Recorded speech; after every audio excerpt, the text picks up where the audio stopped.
Llámame y te responderé. Es el nuevo teléfono celular, el nuevo iPhone católico. Queridos hermanos, bienvenidos. Hoy estamos a miércoles 29 de julio del año 2020, comenzando esta edición de este video. Damos gracias a Dios en el nombre del Padre, del Hijo y del Espíritu Santo. Amén. Te damos gracias, Señor, porque estamos reunidos en tu nombre, comenzando un nuevo video, comenzando la evangelización en este miércoles maravilloso, y queremos pedirte por todas las personas que están en este momento en riesgo a razón de este huracán, de esta situación terrible que estamos viviendo también a razón de la naturaleza. Pedimos que todos estén con bien y a pesar de las inundaciones, pues que todos estén pues de la mejor manera. Nos encomendamos a tu protección, sabemos que tú nos amas, sabemos que tú nos cuidas. Bendito sea Señor, y empezamos hoy este Espíritu Canal pidiendo por todos ellos. En el nombre del Padre, del Hijo y del Espíritu Santo. Amén. ¿Y tú ya le hablaste a Dios el día de hoy? Bienvenido a Espíritu Canal.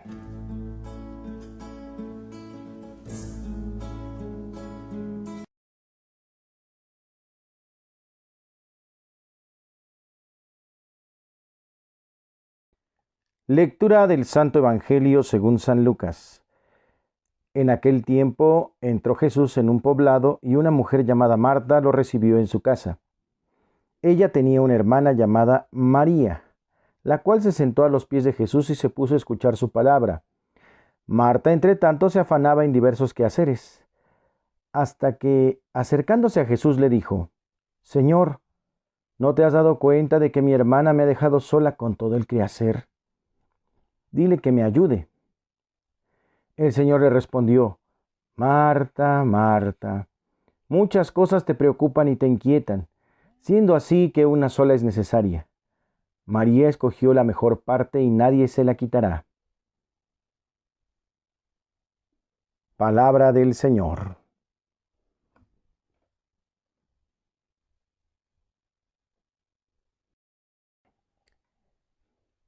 En la lectura del Evangelio del día de hoy encontramos a Santa Marta junto a su hermana María, que en el pasaje en Betania, Jesús, como siempre, se siente contento de visitar a sus amigos.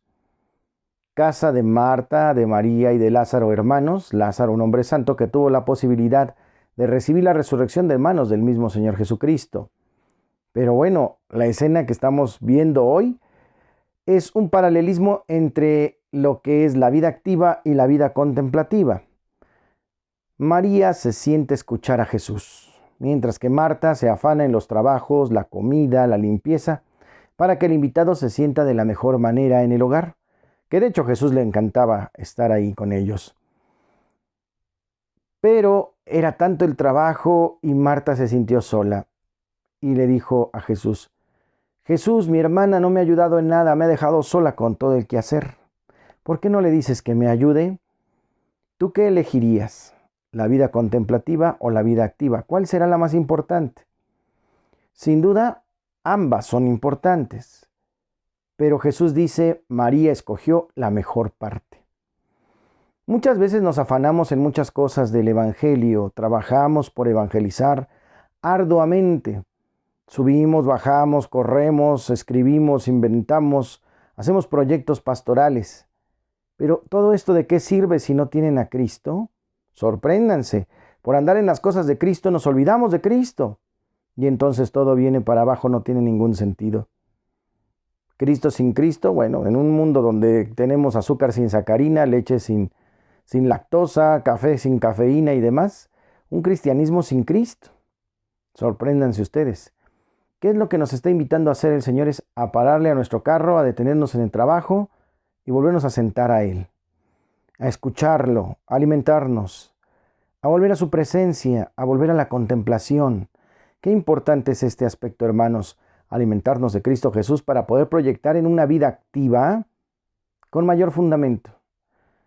Yo creo que si Marta se hubiera quedado sentadita un rato con María, no se hubiera caído a la casa de mugre ni de trastes sucios. Y ya llegará un momento en el que, llenos de Cristo, a lo mejor hasta Jesús les ayudaba a lavar los trastes, ¿verdad? Así es el Señor de lindo. La invitación es entonces a valorar mucho la vida contemplativa para poder actuar. Que el Señor siga enamorando nuestros corazones a la escucha de su palabra, a su presencia de rodillas ante Él, para entonces sí trabajar en su obra. Vale la pena detenernos en el camino para volver a estar en su presencia y entonces todo lo demás tendrá sentido. El Evangelio del día de hoy.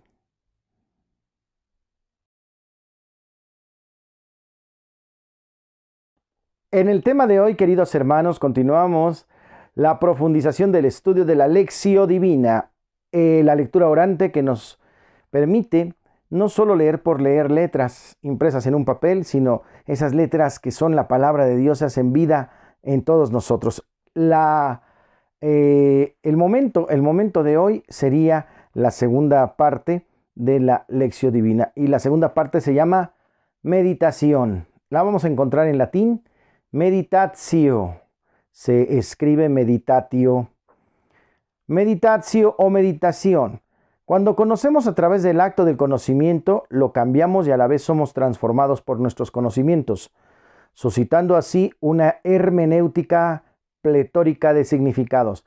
Esta palabrita rara, la hermenéutica, que quiere decir escudriñar, el buscar, el adentrarnos, el suponer muchas cosas, pero de manera amplia. Hay una amplia gama de posibilidades. Aquí ya es efectivamente qué me dice a mí el texto. La lectura orante de la palabra parte de nuestra fe cristiana, que es cristocéntrica. Jesús es el centro. Nuestra meditación debe nacer de la humildad ante el misterio de Jesús resucitado, a quien confesamos Señor mío y Dios mío, como se dice en Juan 20:28. Para que, en términos de San Francisco de Sales, contactemos con el punto fino del alma. El centro de nuestra fe cristiana no es que Jesús sea Dios, que lo es, ni que sea hombre, que también lo es, sino que Jesús es Dios y hombre. Y puso su santa morada entre nosotros, y hemos contemplado su gloria, porque la ley fue dada por medio de Moisés, y la gracia y la verdad nos han llegado por Jesucristo. A Dios nadie lo ha visto jamás. El Hijo unigénito que está en el seno del Padre, Él lo ha contado. Juan 1:1-18. En fin, la meditación consiste en conducir el alma a comprender y gustar la palabra de Dios para adherirse por fe viva al Dios que se revela en plenitud en su Hijo. ¿Recuerdan aquella frase que decía San Anselmo de Canterbury? Fides queres intellectum. Fides queres intellectum, que quiere decir la fe quiere ser conocida, la fe quiere tener razones de sí. No es creo porque mi abuelita me dijo, sino quiero realmente dar una razón fehaciente de por qué creo. ¿Acaso a la fe se anhela comprender solo el resorte de toda la lectura orante de la palabra? La meditación de la palabra con una sencilla y profunda fidelidad y claridad cautivante nos lleva a descubrir que vivir significa convivir. He salido de mí mismo, es decir, de mi manera de entender y de mi débil capacidad de amar y de mi pobre y mezquina manera de gustar a Dios. Eso lo decía San Juan de la Cruz en la Noche Oscura. Para la actualización de la palabra es menester meditar los matices importantes del texto. En el paso anterior fue simplemente y llanamente leer, esto es lo que dice el texto. Aquí hay que acercarnos a las matices. ¿La verdad está en las matices? Y así, para llegar a una inteligencia más profunda, hemos de disponernos a meditar en la esperanza sabrosa del misterio propuesto en la palabra y recibir la fe autentificada en la caridad, o sea, en el amor.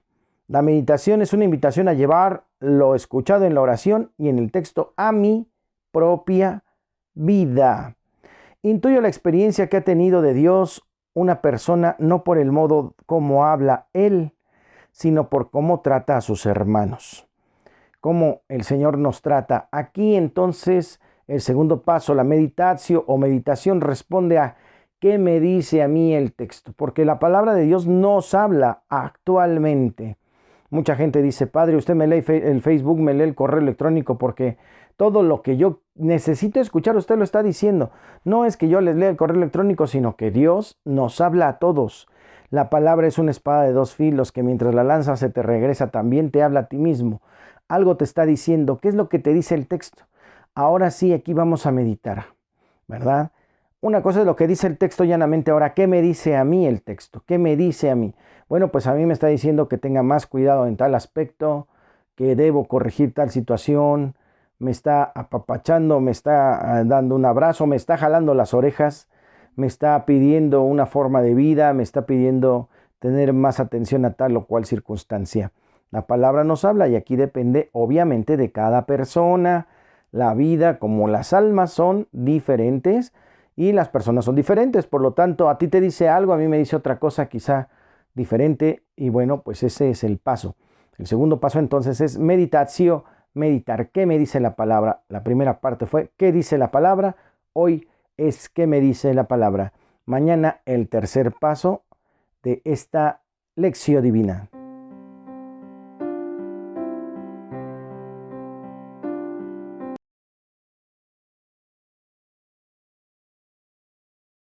En Santos y Conversos, la santa que hoy nos acompaña es precisamente la santa en el Evangelio, Santa Marta. Marta significa señora y jefa del hogar. En Betania, un pueblecito cercano a Jerusalén, vivía una familia de la cual dice el Evangelio, un elegido hermosísimo. Jesús amaba a Marta, a María y a su hermano Lázaro. Difícil encontrar un detalle más simpático acerca de alguna familia. Era muy amada por Jesús. Los 2 primeros años de su apostolado, Jesús estuvo la mayor parte del tiempo en la provincia de Galilea, al norte de su país, pero en el tercer año se trasladó a Judea, en el sur, y con él sus discípulos. En Jerusalén era bastante peligroso el quedarse por las noches, porque los enemigos le habían jurado guerra a muerte y buscaban cualquier ocasión propicia para matar al Redentor. Pero allí, a 4 kilómetros de Jerusalén, había un pueblecito tranquilo y amable, y en él un hogar donde estaba Jesús. Y se sentía muy bien, era el hogar de Marta, María y San Lázaro. En esta casa siempre había una habitación lista y bien arreglada para recibir al Divino Maestro, cualquier día a la hora en que llegara. Y 3 corazones verdaderamente amigos de Jesús le esperaban con afecto fraternal. Allí Jesús se sentía como en su casa. Santa Marta es la patrona de los hoteleros porque sabía atender muy bien al Señor, también de las amas de casa y de las cocineras. Con razón dice el Evangelio que Jesús amaba a Marta y a María y a Lázaro. Que bueno, fuera de que cada uno de nuestros hogares se pudiera decir lo que en la Biblia afirma del hogar de estas 3 afortunadas personas, bueno, pues Santa Marta fue precisamente la preocupada porque estuviera bien atendido el Señor. Santos y Conversos, el día de hoy celebramos a Santa Marta.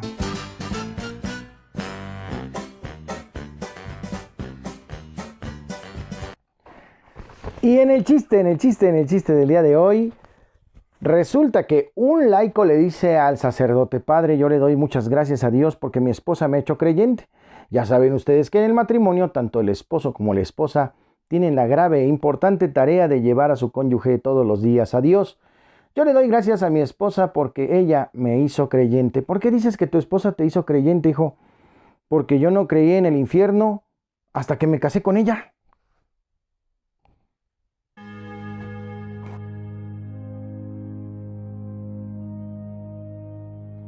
En las curiosidades seguimos revisando los libros de la Sagrada Escritura y hoy nos corresponde el libro de Ruth.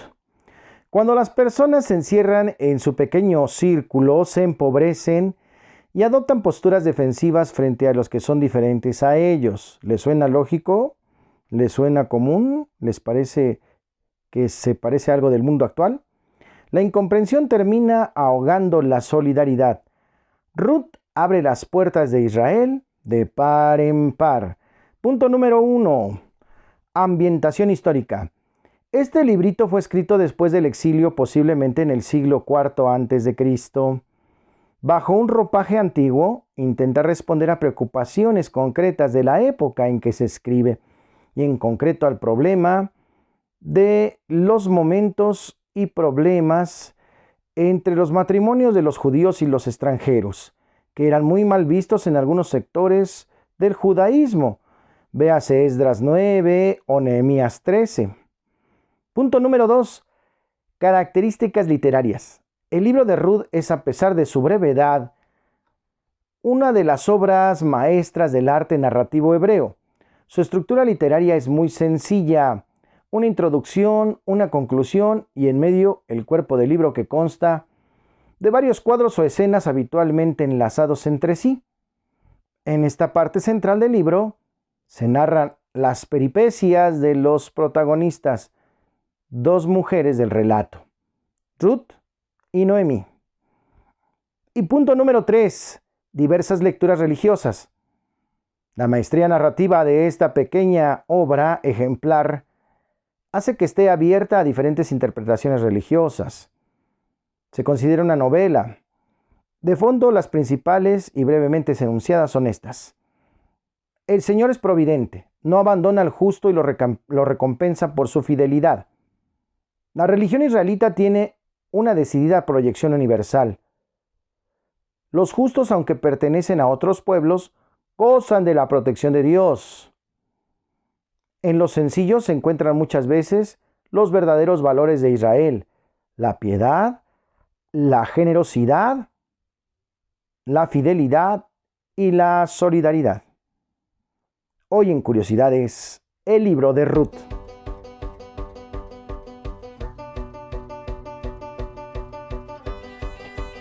Y para la rola del alma, en esta ocasión queremos presentar una canción muy bonita que, fíjense, escribió una hermana religiosa, la hermana Josefina López. Escribió El espejo de Dios. Y curiosamente van a encontrar en la plataforma de YouTube muchos videos acerca del tema El espejo de Dios, tanto en la religión cristiana católica como en muchas otras ideologías. Pero es una rola, es una canción que lleva por título El espejo de Dios, y la han ejecutado diferentes cantantes, incluso cristianos. Por ahí hay un grupo de trío cristiano muy interesante, y hoy queremos escucharlo con la rondalla, una rondalla que se llama precisamente Rondalla del Amor. Ahí está nuestra hermana Josefina López, autora de esta rola, El espejo de Dios. Vamos a escucharla.